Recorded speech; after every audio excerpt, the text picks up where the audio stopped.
The vast darkness of space stretched around the Galactic Council survey ship Celestial Seeker as it moved through an unexplored sector of the Orion Arm. The ship was on a routine mapping mission, cataloging cosmic bodies and searching for resources that might benefit the many species of the Council on. The command deck Valerie Summers leaned forward in her seat as the sensors picked up an unusual reading. Her dark hair was pulled back in a tight bun, and her blue uniform marked her as the chief, xenoarchaeologist of the expedition. "Something is out there," she said, pointing to the blinking dot on the main screen. "It does not match any known asteroid or debris pattern." The captain, a tall alien with silvery skin, moved closer to examine the reading. His four eyes narrowed with interest. "That is definitely artificial." "A ship, perhaps," Valerie nodded. "We should investigate. It might be an ancient relic from one of the lost civilizations." The Celestial Seeker changed course, moving toward the mysterious object. As they drew closer, the crew gathered around viewports and screens, trying to catch a glimpse of what they had found. "There it is," said the navigation officer, "a ship floating dead in space. No power signals, no distress beacon. Nothing." The vessel that appeared on their screens was unlike any they had seen before. Its design was sleek and practical, with smooth lines and a dark hull that seemed to absorb light rather than reflect it. It was not large compared to Council vessels, but something about its design suggested advanced technology. "Captain, I request permission to lead a boarding team," Valerie said, her eyes never leaving the image of the ship. The captain considered this for a moment. Then he nodded, but proceeded with caution. "We know nothing about this vessel or who built it." Valerie assembled a team of 6 specialists, including herself. They wore protective suits designed to shield them from any environmental hazards or unknown pathogens. The shuttle bay doors opened, and their small craft moved across the emptiness toward the mysterious ship. As they approached, Valerie felt a strange sensation in her chest. Something about this ship felt familiar, yet she knew she had never seen its like before. The team positioned their shuttle alongside the derelict vessel, searching for an entry point. There the navigation specialist pointed. A hatch or airlock on the port side. Valerie guided their shuttle into position, and the team prepared the docking tube. When the seal was confirmed, secure, she led the way into the unknown ship. The interior was dark, with only their suit lights cutting through the blackness. The air was thin but breathable according to their instruments. The gravity was slightly less than standard Council settings, making their movements feel lighter than normal. The corridors were narrow but well designed, with handholds along the walls and floors that provided traction even in zero-gravity conditions. Valerie ran her scanner over the nearest wall panel. "These materials," she said to her team, "are unlike anything in our database. The molecular structure suggests advanced engineering beyond even alien technology." The team moved deeper into the ship, documenting everything they found. Most systems appeared to be dormant rather than damaged, suggesting the ship had been intentionally powered down rather than abandoned after a catastrophic event. They reached what appeared to be a control center. A series of chairs faced curved display panels, and a central command console drew Valerie's attention. It featured what appeared to be a handprint scanner. "Look at this," she called to her team, pointing her light at markings above one of the doorways. The rest of the team gathered around, staring in surprise. "Those are human symbols," said the linguistics specialist. "But according to Council records, humans have never ventured this far into space. They barely have interplanetary travel within their own system." Valerie felt a chill run down her spine. If humans had not built this ship, then who had, and why use human writing? The team continued their exploration, finding more evidence that the vessel was indeed of human origin, or at least designed to appear that way. They discovered a medical bay with preserved biological samples that their scanners identified as human DNA, though with subtle modifications their science could not immediately explain. After hours of exploration, they returned to the Celestial Seeker with data recordings and several small artifacts for study. The captain immediately sent a priority communication to the Council headquarters requesting guidance. 3 days later, the Celestial Seeker arrived at Harmony, the massive space station that served as the diplomatic center for the Galactic Council. The mysterious ship was secured in a special dock under heavy guard, while scientists and diplomats debated what to do with it.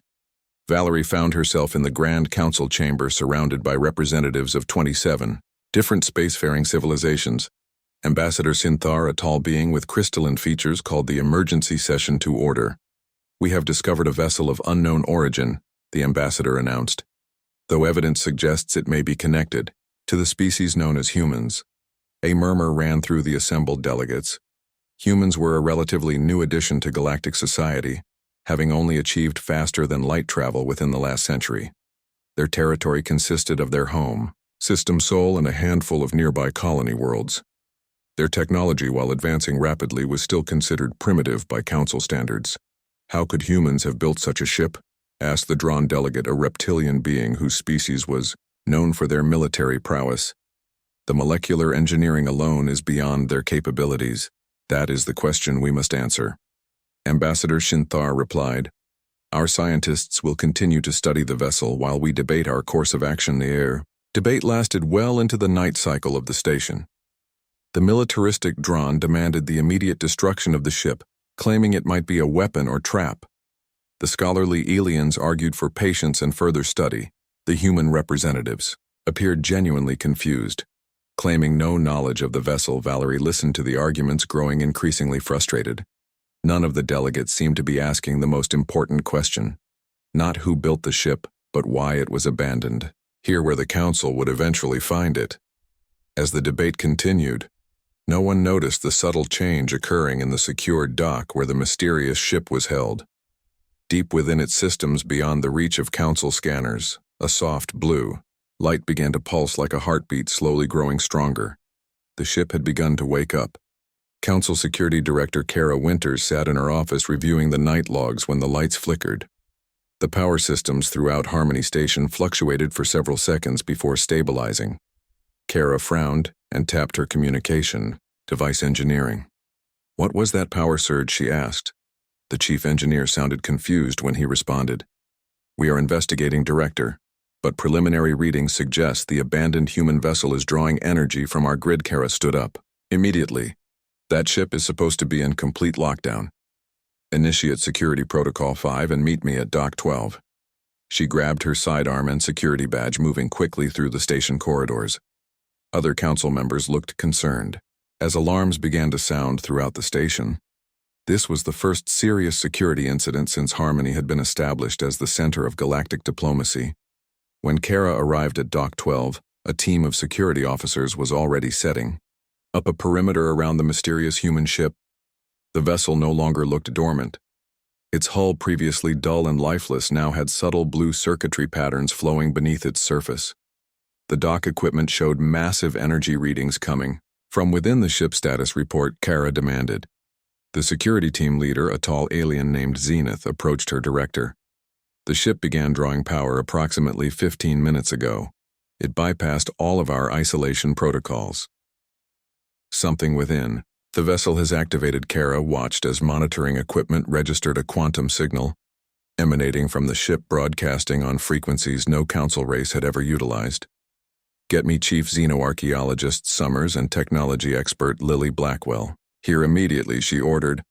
While waiting for the specialist to arrive, Kara attempted to access the ship. The main airlock that had previously allowed Valerie's team entry was now sealed tight.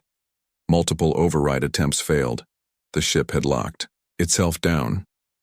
Valerie arrived out of breath, her eyes wide with excitement when she saw the glowing patterns on the ship's hull. "It is activating," she said. Looking at her readings, she added, "The power signature is unlike anything in our database.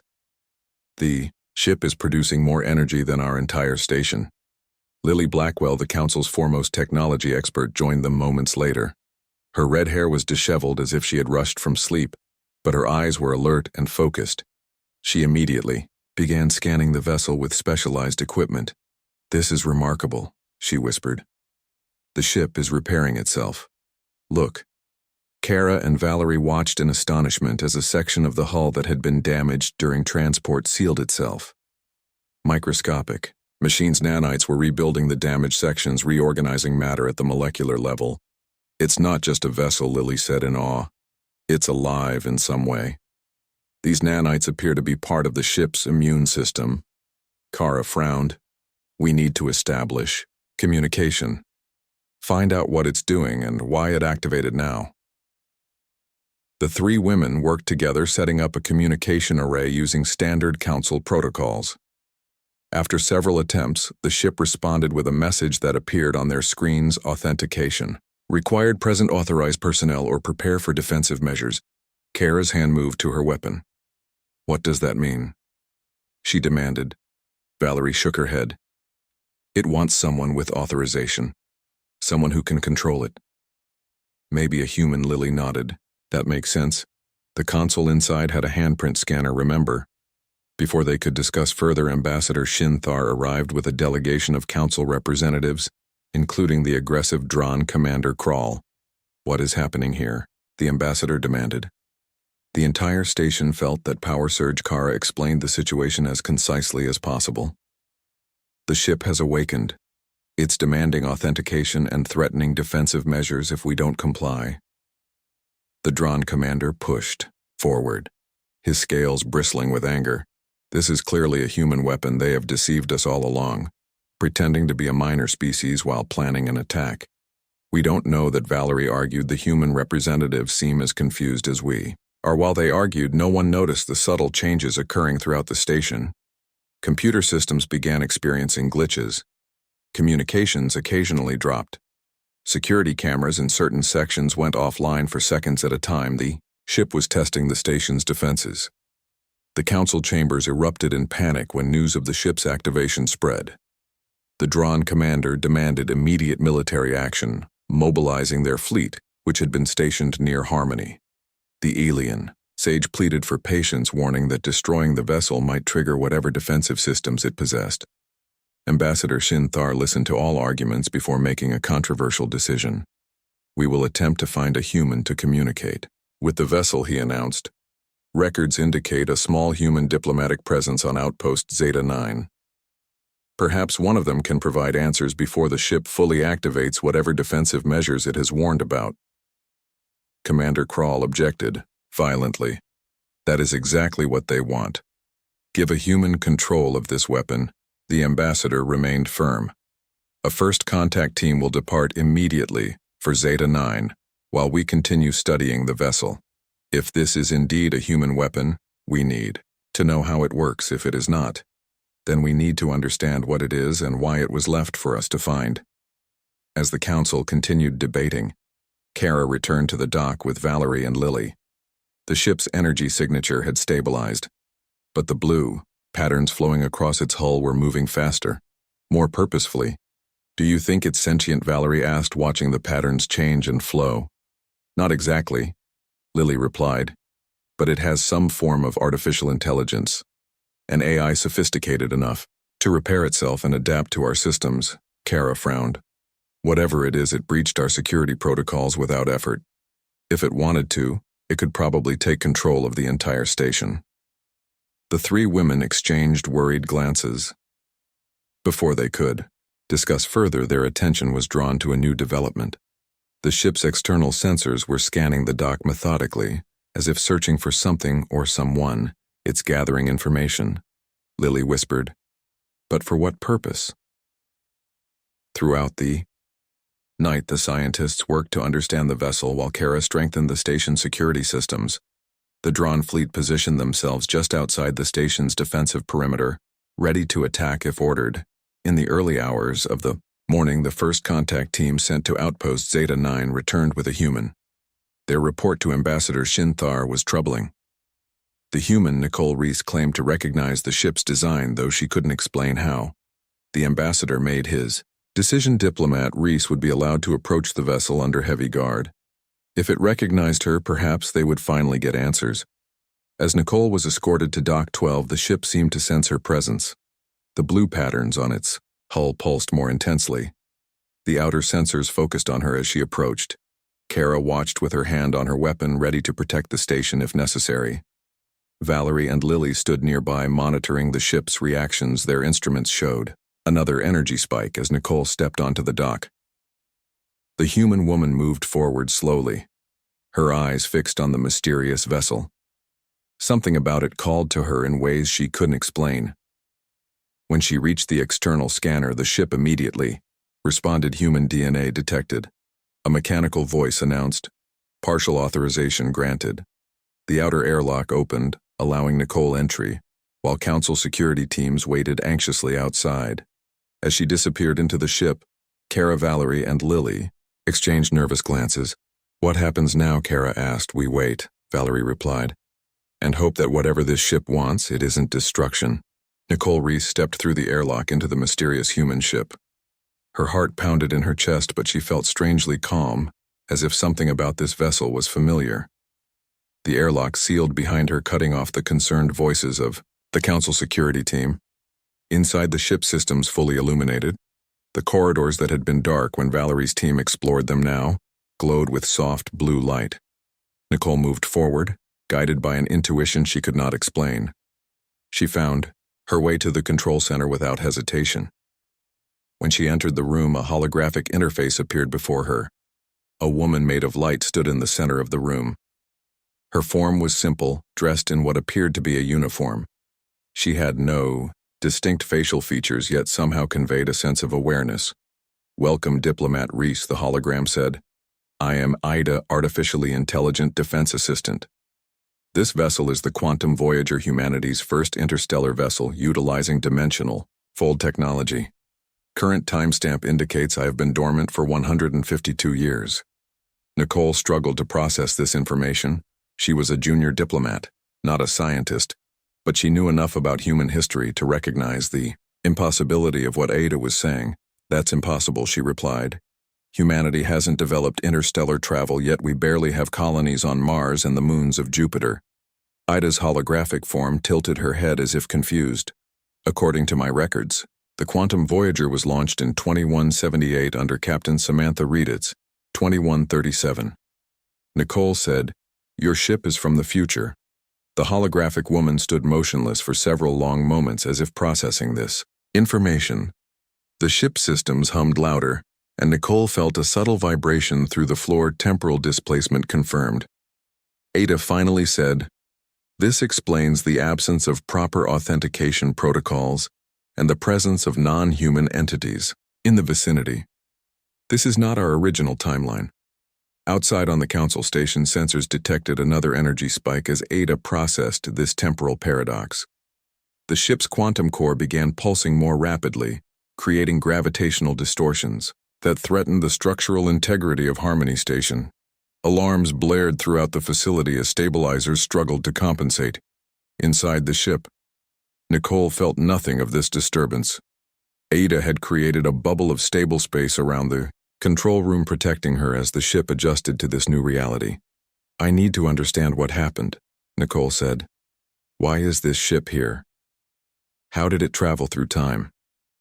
Ida gestured, and holographic displays appeared around them showing star charts, navigation logs, and complex equations that Nicole could not begin to comprehend. The Quantum Voyager was designed as humanity's first true interstellar vessel. Ada explained Captain Reed and her crew of 15 were to test the dimensional fold, drive a technology that creates temporary shortcuts through space-time. During the maiden voyage, the ship encountered an anomaly in the folded dimension. The holographic displays showed a swirling vortex of energy surrounding the ship, violent and chaotic. "What was it?" Nicole asked, unknown.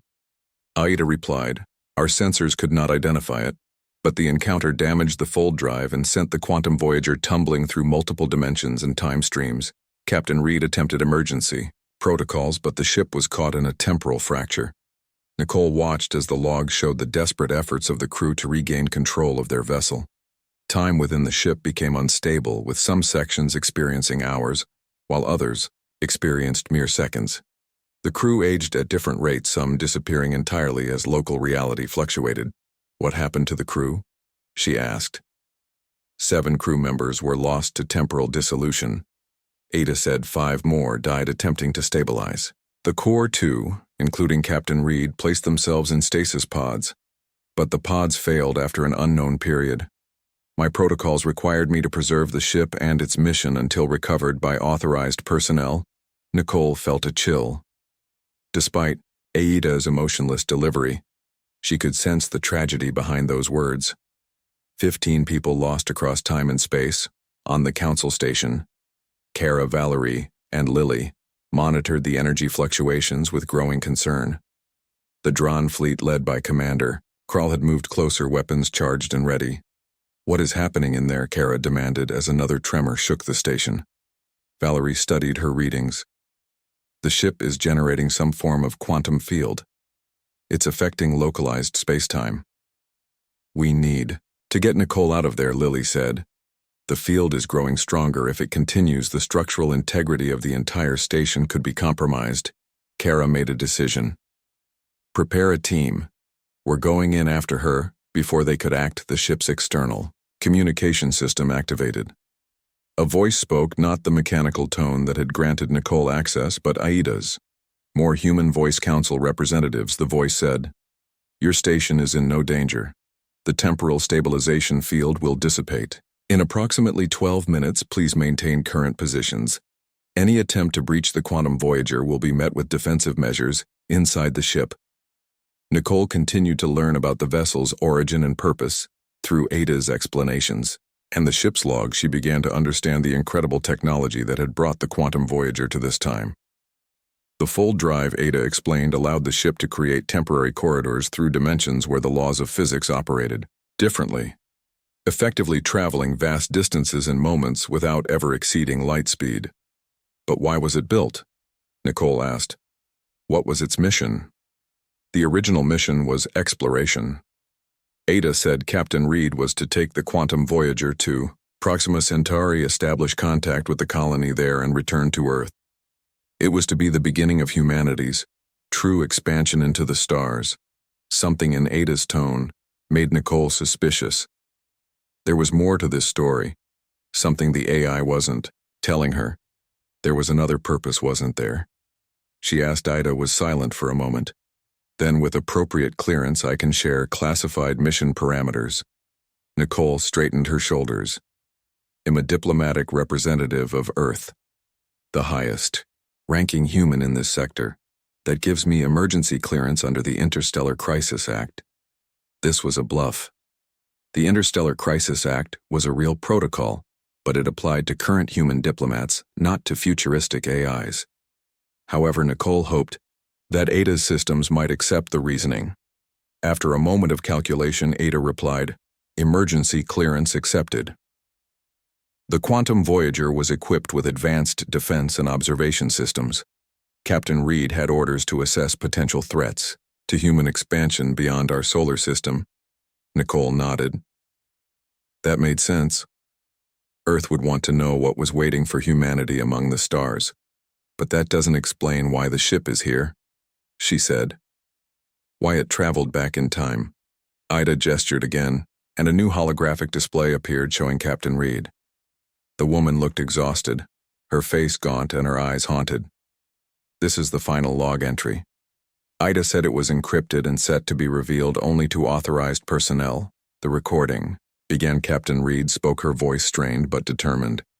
This is Captain Samantha Reed of the Earth vessel, Quantum Voyager, final log entry.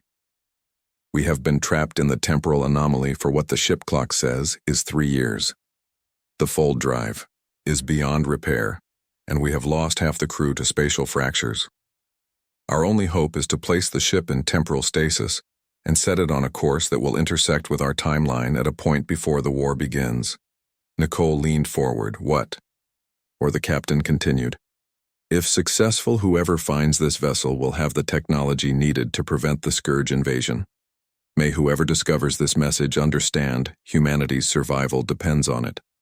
The recording ended, leaving Nicole with more questions than answers.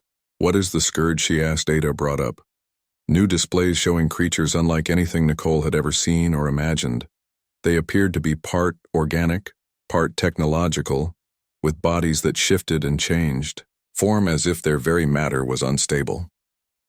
The Scourge, Ada explained, is a hive mind entity that consumes civilizations. According to Captain Reed's logs, they attacked Earth in 2179, shortly after the Quantum Voyager departed. They were not from our galaxy and no defense could stop them. Nicole stared at the horrific images. According to the logs, the scourge destroyed most of Earth in less than a month, then spread to human colonies. The Quantum Voyager received distress calls, but could not return due to the temporal anomaly, and the ship has a weapon against them, Nicole realized. That's why Captain Reed sent it back, through all dimensions and time, hoping it would arrive before the invasion. Ada nodded. The Quantum Voyager carries a quantum resonance disruptor. It is designed to sever the hive mind connection of the scourge, rendering them vulnerable. Once developed, it was too late to save Earth. But if deployed before their arrival, it could prevent the invasion entirely. Nicole processed this information. She realized the enormous responsibility that had just fallen on her shoulders. A ship from the future had arrived, carrying technology that could save humanity from an extinction-level threat. But would the Council believe her? Would they help? Or would they see the Quantum Voyager as a threat to be destroyed, outside the ship? The Council representatives waited anxiously. The energy fluctuations had begun to stabilize as Ada had promised, but tensions remained. The Drawn fleet had not withdrawn, and Commander Krall continued to demand immediate action. "I need to speak with Ambassador Shinthar," Nicole called out through the Council chamber had dissolved into chaos as Nicole transmitted data from the Quantum Voyager. Representatives from 27 civilizations argued loudly, some demanding the ship's destruction, others insisting on studying its technology. Ambassador Shinthar struggled to maintain order as screens around the chamber displayed information about the scourge and the ship's temporal journey. "This is absurd," shouted Commander Krall, his reptilian scales flaring with anger. "A human trick to gain access to advanced technology. Why should we believe any of this?" Nicole stood in the center of the chamber, her voice steady, despite her fear. "This ship traveled through time to warn us. The scourge are coming. Whether you believe it or not, the threat is real." Valerie stepped forward, supporting Nicole's claims. "The technology on this vessel is beyond anything we have ever seen. It could not have been built by humans with their current capabilities. The evidence supports the temporal displacement theory." Lily Blackwell added her voice. "The quantum physics involved match what the ship claims. These are not theories humans could have developed yet. The math is sound." Ambassador Shinthar raised his crystalline hands for silence. "Even if we accept that this vessel is from the future," he said, "that does not prove the existence of this scourge. We have no evidence beyond the ship's records." As if in response to his words, Kara Winters rushed into the chamber, her face pale. "Director Kara," she announced urgently, "I have news from our science vessels investigating the stellar phenomenon in Sector 9. All eyes turned to her. The ships have gone silent." She continued, "But not before transmitting this." She activated a projection in the center of the chamber showing the final moments from one of the Council science vessels. Something dark moved against the stars, shifting and changing form as it approached the camera. Then static Council records show the phenomenon was first detected 3 days ago. Nicole said, quietly, "Ada showed me a stellar map. The coordinates match exactly where the Scourge advanced scouts were predicted to appear." A hush fell over the chamber. Even Commander Krall seemed shocked by the footage. "The quantum resonance readings from that sector," Lily said, studying her data pad, "match what the Quantum Voyager recorded as Scourge signatures." Ambassador Shinthar turned to Nicole. His crystalline features reflected the light and fractured patterns. "What does the ship say about these scouts?" "Scourge send advance parties to prepare for the main hive," Nicole explained. "According to the ship's records, the main hive will arrive within 60 days. They consume all organic material on a planet, transforming it into more Scourge. Their hive mind allows them to adapt to any weapon used against them. Traditional attacks are useless, and this quantum resonance disruptor," the ambassador asked, "how does it work?" Nicole gestured to Lily, who had been studying the technical specifications Ada had provided. "It's brilliant," Lily explained. "It doesn't attack their bodies. It attacks the connection between them. By severing the hive mind, it reduces them to individual creatures that can be defeated with conventional weapons." Commander Krall scoffed. "Even if this threat is real, why should the Council fight humanity's battles? Let them defend their own worlds." Nicole faced him directly. "According to the future timeline, The Scourge don't stop with Earth. They spread throughout the galaxy, consuming world after world. They reached drawn space within 3 years. This caught the commander's attention. His species prided themselves on their military might. The idea that anything could defeat them was unthinkable. We need to verify this information, Ambassador Shinthar said. We cannot commit Council resources based solely on the claims of a ship that appeared under mysterious circumstances. As they debated, long-range sensors throughout Council space detected unusual activity. Subspace disturbances, non-standard energy signatures, anomalous gravity wells, all indicators that something was moving through the darkness between stars. Something large back aboard the Quantum Voyager. Nicole worked with Ada to access more information. The holographic woman had granted her full access to the ship's systems, but much of the data was corrupted or incomplete. A result of the temporal journey. Can we contact Earth? Nicole asked. We need to warn them. Prepare defenses. Ida shook her holographic head. The communication systems were damaged during the temporal displacement. I cannot establish connection with Earth Command. Without the proper authentication codes, any message we send would be dismissed as a hoax. Nicole paced the control room. Think she told herself. There must be a way to convince the Council beyond any doubt. She turned back to Ida. Is there anything in the ship's records about first contact with the Scourge? Something we could use to predict their next move? Ida brought up Captain Reed's personal logs. The captain spoke, her face showing the strain of command. During first contact, the Scourge mimicked our communication protocols. They appeared friendly until they were within weapons range of Earth. Then they struck without warning. Billions died in the first attack. Nicole watched in horror as the log showed images of destroyed cities. Landscapes transformed into nightmarish organic machinery, humans being absorbed into the collective. The recordings were fragmentary, but the message was clear. The Scourge showed no mercy and left nothing behind. In the Council chamber, Kara received an urgent message from the border monitoring stations. Another science vessel had gone dark. This one closer to Council Space Ambassador Shi said quietly. The threat is moving. This is not a human deception. Ambassador. Shinthar studied the new data, then made his decision. Prepare defensive positions around key Council worlds, he ordered, and send a diplomatic delegation to Earth. They must be warned. But the Drawn commander was not satisfied. This human vessel, he said, pointing at Nicole, carries technology that could give humanity an advantage over all Council races. Why should we allow them access to it? The debate might have continued. But at that moment, all communication systems throughout Harmony Station activated simultaneously. Ada's voice spoke firm and clear. Attention, Council representatives. A massive quantum disturbance has been detected approaching Council space analysis. Confirms Scourge signatures. The main hive has altered course. It is no longer heading toward Earth. It is coming here. Screens throughout the chamber showed long-range sensor data. A massive object moving through space, leaving destruction in its wake. Already 3 uninhabited systems had been stripped of all resources, their stars dimming, as something drained their energy. Ambassador Shinthar looked at Nicole. The human woman stood tall despite the weight of knowledge she now carried. How much time do we have, he asked. According to these readings, Nicole replied, less than 30 days. They must have detected the Quantum Voyager when it activated. They know we have the weapon. The commander of the Council Defense Fleet stepped forward, a tall being with features adapted for the vacuum of space. How effective is this weapon, he asked. How close must we get to deploy it? Ida responded through the communication system. The quantum resonance disruptor must be deployed at the heart of their hive. It requires direct contact with their central consciousness.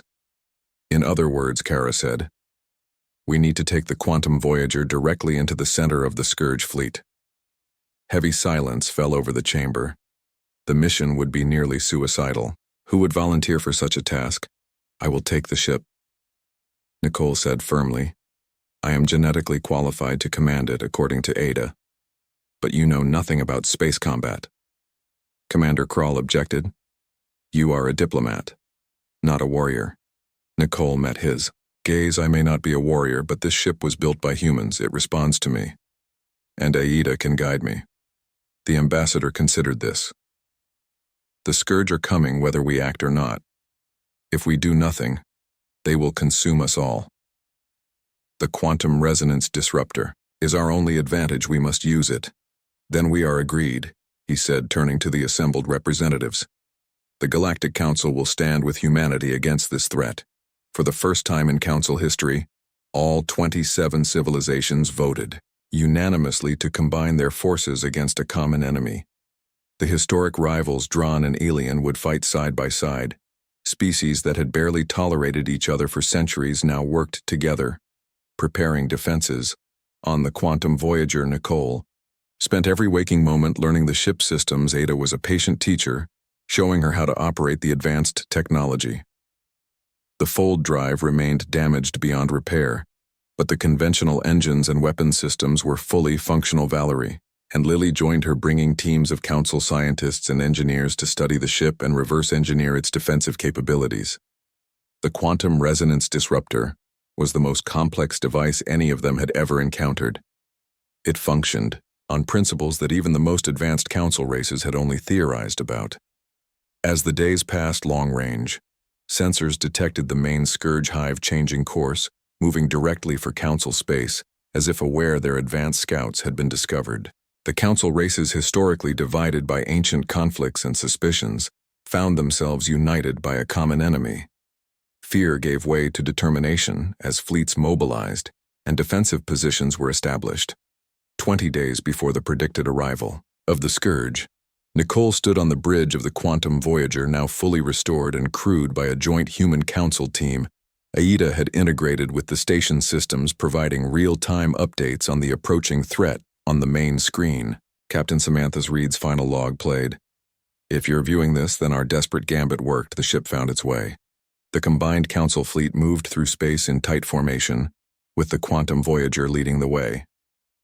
Nicole sat in the captain's chair, her eyes fixed on the main display showing their approach to the Scourge hive. The massive collective appeared, as a dark cloud against the stars, consuming everything in its path. Ida stood beside her in holographic form. The quantum resonance disruptor is at full capacity. She reported, all systems are functioning within parameters. Behind Nicole, Commander Kral supervised his drawn warriors who manned the weapon stations. Their reptilian features were set in grim determination. Valerie and Lily worked at the science stations, monitoring the Scourge and preparing the disruptor for deployment. Detecting movement from the hive, Lily announced, "They have noticed our approach on the screen." Smaller shapes detached from the main cloud, moving toward the Council fleet with frightening speed. Defense fleet in position. Admiral Zoran of the Aliens reported, all ships ready to engage. Nicole took a deep breath. "This is it," she said to the bridge crew. "Remember, our primary mission is to reach the center of the hive. The fleet will create a path, but we must make the final approach alone." The Council ships spread out, creating a defensive perimeter. The Scourge scouts accelerated, changing shape as they moved, adapting to the vacuum of space.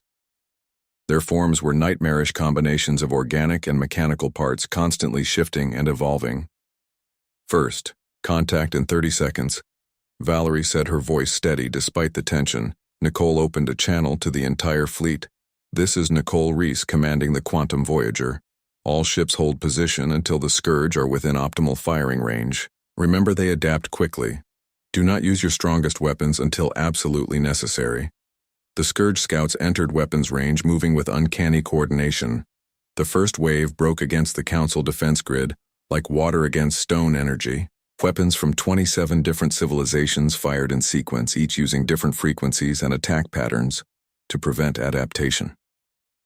The strategy worked. Initially, the Scourge scouts faltered, unable to adapt to so many different attack forms at once. Several were destroyed, their matter dispersing into space, but the hive mind learned quickly. The second wave moved differently, using the destroyed scouts as shields on the Quantum Voyager. Ada monitored the battle. "They are communicating," she reported. "The hive mind is gathering data. We must move quickly before they adapt completely." Nicole nodded. "Forward thrust at maximum speed," she ordered to her helm officer. "Take us through the gap in their formation. The Quantum Voyager accelerated, its advanced engines pushing it faster than any Council vessel could travel. The ship dove into the chaos of battle, weaving between Council defenders and Scourge attackers. Energy blasts rocked the ship, but its advanced shields held Commander Krall, fired the ship's weapons with precision. Quantum torpedoes designed specifically to disrupt the Scourge matter cleared a path ahead. While effective, the weapons would soon become useless. As the hive mind-adapted Council, Admiral Zoran coordinated the fleet movements providing cover for the Quantum Voyager's advanced ships from rival civilizations, fought side by side, their ancient differences forgotten in the face of extinction. "We are approaching the outer boundary of the main hive," Lily announced. "The density of Scourge matter is increasing. Sensors are having difficulty penetrating deeper layers." Nicole studied the tactical display. The Scourge hive stretched before them like a massive storm cloud in space. Tendrils of dark matter reached out, attempting to ensnare passing ships. Several Council vessels had already been caught, their crews fighting desperately as the Scourge began to consume their hulls. "Ida, identify the center point," Nicole ordered. "We need to find the heart of the hive." The AI analyzed sensor data. "Calculating most probable location of central consciousness," she said. After a moment, a point appeared on the tactical display. "Deep within the hive structure, approximately 12,000 kilometers from our current position." Valerie looked up from her station. "That area has the highest concentration of quantum signatures. It matches what Captain Reed described as the hive mind." "Nexus," Nicole made her decision. "Helm, set course for those coordinates, maximum speed." "Commander Krall, all weapons fire at will, create us a path." The Quantum Voyager plunged deeper into the hive. Council ships followed, providing cover, but their numbers dwindled as the Scourge adapted to their weapons and tactics. The closer they got to the center, the stronger the resistance became. "Warning, Scourge matter attempting to penetrate our hull." Ada announced, shields at 60%, and falling. Lily worked frantically to reinforce the shields. "The quantum resonance disruptor is ready," she reported, "but we must get closer. The effective range is less than 500 kilometers." A massive shockwave rocked the ship, throwing crew members from their stations. Nicole held tight to her chair as alarms blared throughout the vessel. "Status report," she demanded. Valerie checked her console. "2 Council cruisers just sacrificed themselves to clear our path," she said. "They rammed a Scourge formation, creating a temporary gap." Nicole felt a surge of emotion. These beings from different worlds were giving their lives to protect a mission led by a human, a species many had only recently met. Her determination strengthened. "Take us through," she ordered. "All power to engines and forward shields." The Quantum Voyager shot forward through the gap created by the sacrificed Council ships.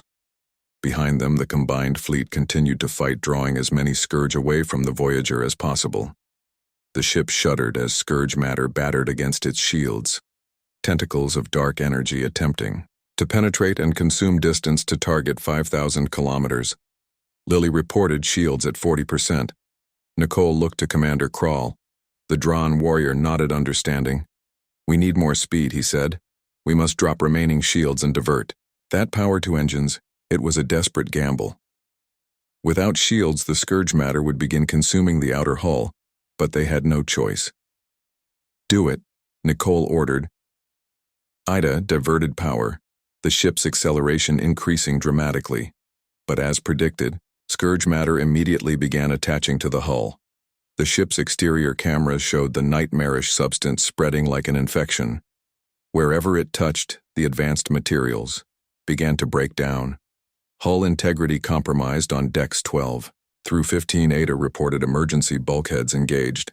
Estimated time to complete hull failure, 8 minutes, 3,000 kilometers.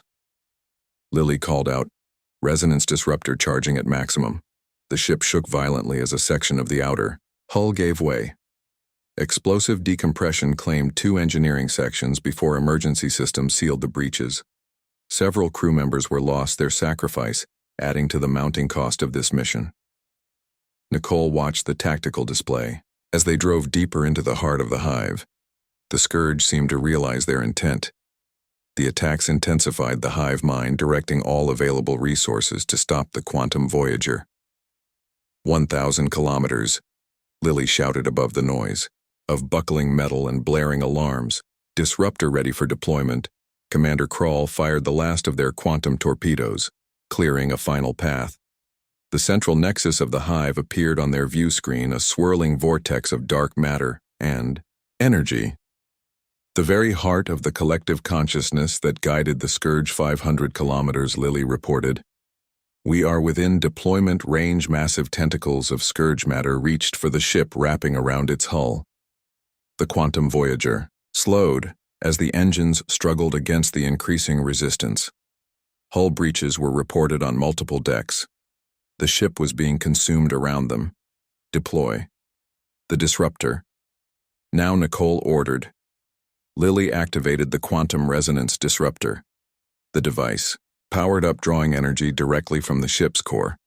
A high-pitched whine built throughout the vessel as the disruptor reached full charge deployment in 3, 2, 1. Lily pressed the final sequence. From the Quantum Voyager, a wave of energy expanded, outward unlike anything seen before. It wasn't visible to normal senses, but every instrument on the ship registered its passage. The quantum field expanded in all directions, passing through the Scourge matter, without resistance. For a moment, nothing seemed to happen. Then Nicole noticed a change in the Scourge tentacles gripping the ship. They began to move erratically without coordination. The hive mind's control was breaking down. It's working, Valerie exclaimed. The disruptor is severing their connection. Throughout the battle zone, the effect spread. Scourge vessels and matter that had moved with perfect coordination now drifted aimlessly or turned against each other. Without the guiding intelligence of the hive mind, they became separate entities unable to adapt or coordinate. The tentacles gripping the Quantum Voyager loosened their hold. Some dissolved entirely as their component parts lost cohesion. The ship broke free, drifting toward the edge of the now disorganized Hive Council. Vessels, seeing the opportunity, pressed their attack. The uncoordinated Scourge fell quickly before their combined firepower. What had been an almost invincible enemy was now vulnerable. We did it, Nicole said in disbelief. We actually did it. The celebration was short-lived as Ada announced core destabilizing, critical failure imminent. The deployment of the quantum resonance disruptor had damaged the ship's already stressed systems. The power core was overloading. Lily worked frantically at her station. I can't stop it, she said. The core will breach in less than 2 minutes. We need to evacuate. Commander Krall opened communication channels to the nearest.